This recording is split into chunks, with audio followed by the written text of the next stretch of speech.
Chers frères et sœurs, une fois de plus, bonjour. Bienvenue sur notre plateforme habituelle de conseils, pratiques surtout, et de partage d'expériences sur les innovations que nous apporte l'économie numérique au travers de la crypto-monnaie. Je suis ravi de me présenter à vous en cette matinée pour apporter à votre connaissance et vous tenir informés de quelques éléments d'information qui pourraient certainement à coup sûr attirer votre attention et vous amener aussi à prendre des décisions sages, des décisions matures pour pouvoir trouver votre place au sein de l'immense social qui est celui de la communauté TBC, laquelle œuvre depuis 3 ans bientôt à l'abondance financière et à la croissance de l'économie africaine et mondiale en général. Ce qu'il faut savoir, c'est que les pays africains n'ont pas su jusqu'à ces dernières années conduire une véritable politique agricole.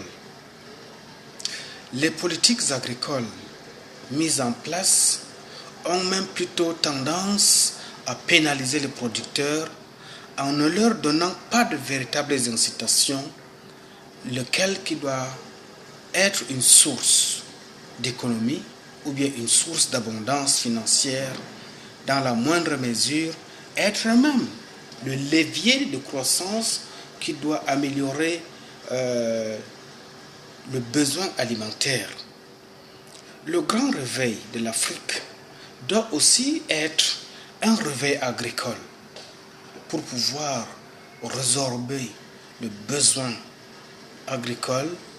Nous avons besoin certainement de l'abondance financière, lequel nous permettra d'être à la hauteur de nos politiques financières pour mettre en place un système agricole adapté aux besoins sociaux actuels.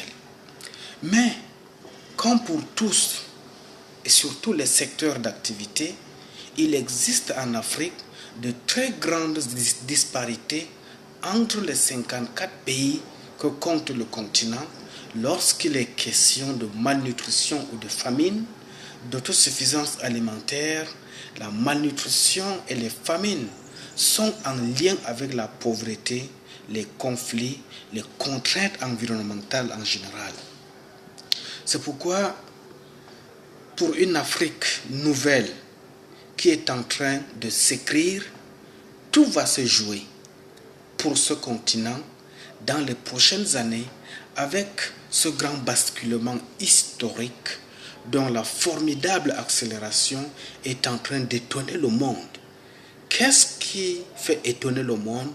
C'est la manière de la vitesse à laquelle la crypto-monnaie TBC est en train de s'imposer au sein de la société mondiale comme un nouveau socle ou bien un nouveau pilier de l'économie qui doit amener les gens à l'autodépendance financière et l'autonomie même de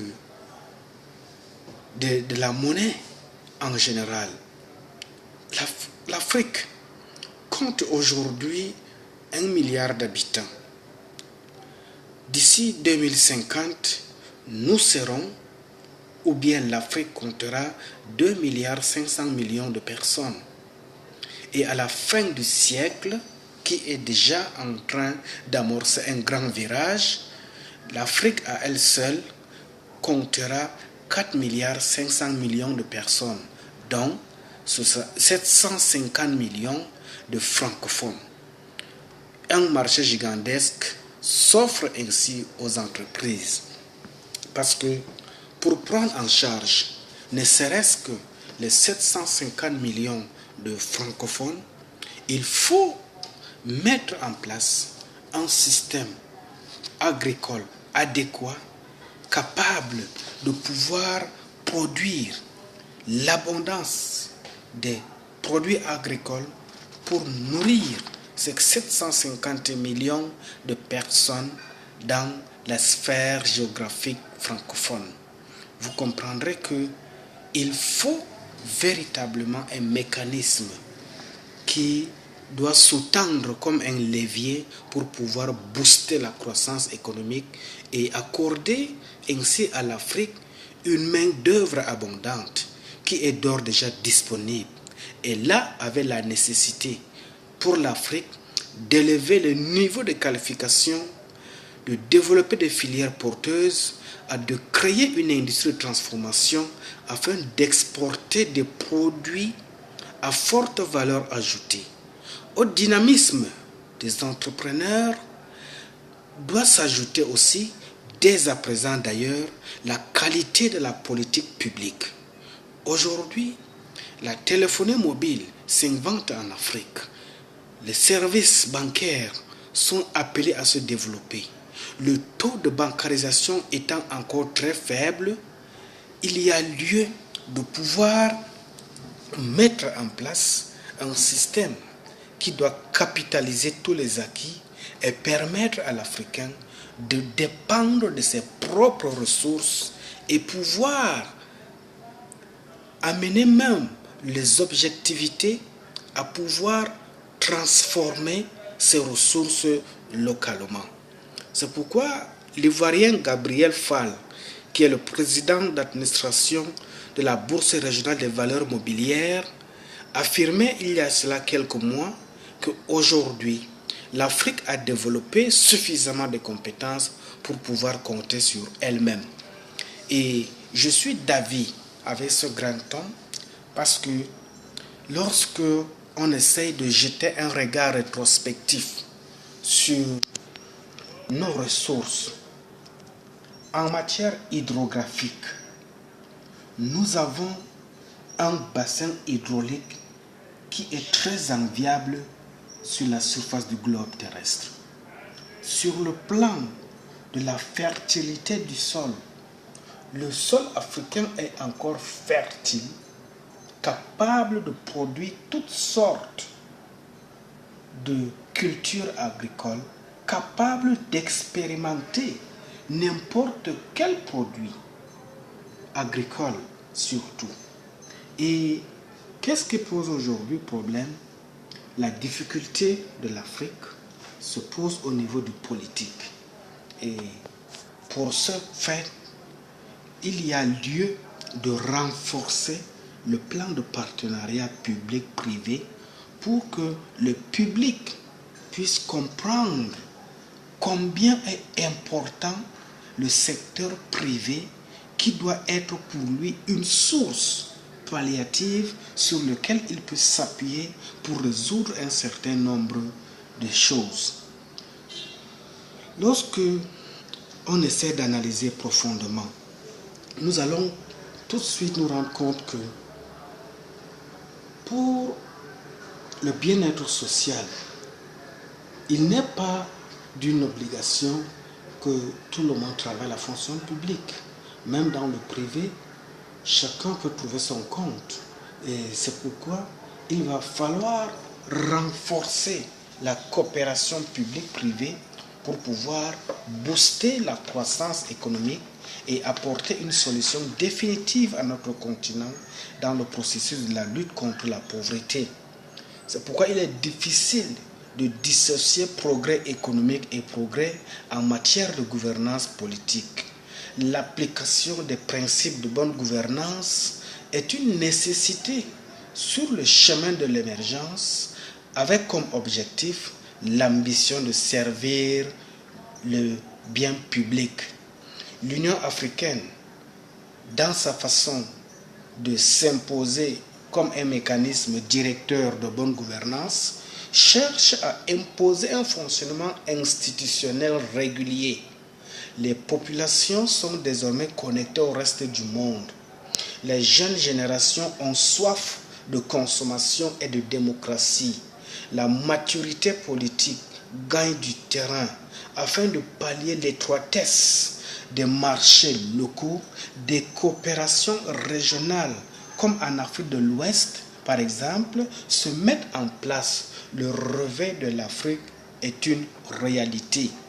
Si dans les années passées, on a cru que l'Afrique est un continent qui est supposé vivre aux dépens des autres, il y a lieu de croire, il y a lieu d'inciter même votre orgueil, il y a lieu de se constituer en peuple dynamique pour apporter une solution à nos besoins immédiats.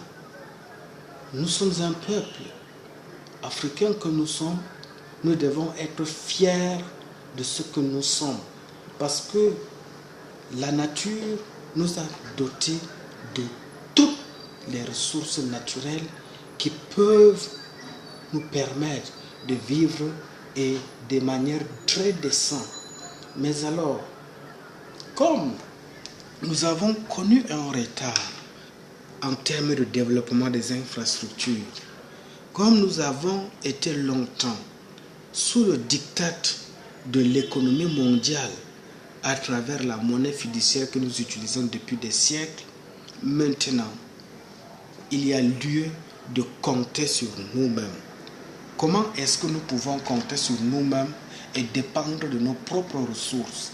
C'est juste que chaque Africain doit trouver sa place au sein de la communauté TBC parce que la valeur ajoutée de cette communauté TBC, c'est la force des membres qui constitue la base de la valeur économique de cet instrument. Puisque à travers l'économie numérique, si vous analysez les fondamentaux, vous analysez un peu en termes de géostratégie ce qui se passe dans les circuits des firmes téléphoniques, vous allez vous rendre compte que les agences ou bien les multinationales telles que MTN ou bien Orange sont parties du circuit de la téléphonie mobile pour se reverser maintenant et activer beaucoup plus leur performance dans le domaine de l'économie virtuelle. Raison pour laquelle nous voyons avec une floraison exponentielle les circuits de communication économique tels que Orange Money ou bien MTN Money. C'est parce qu'ils ont compris que la devise qui fera désormais la force de l'univers mondial se trouve dans la crypto-monnaie, se trouve dans le virtuel, parce que les nouvelles techniques de l'information et de la communication ont révolutionné le monde entier dans un autre volet économique. C'est pourquoi, lorsque vous essayez de faire des recherches sur les pays occidentaux ou bien orientaux, vous allez vous rendre compte que l'utilisation de la monnaie physique est en train de disparaître petit à petit parce que tout est devenu maintenant virtuel. Que ce soit pour acheter une marchandise, il faut juste avoir son compte électronique dans son téléphone et acheter la marchandise et effectuer la transaction sans mot de tête.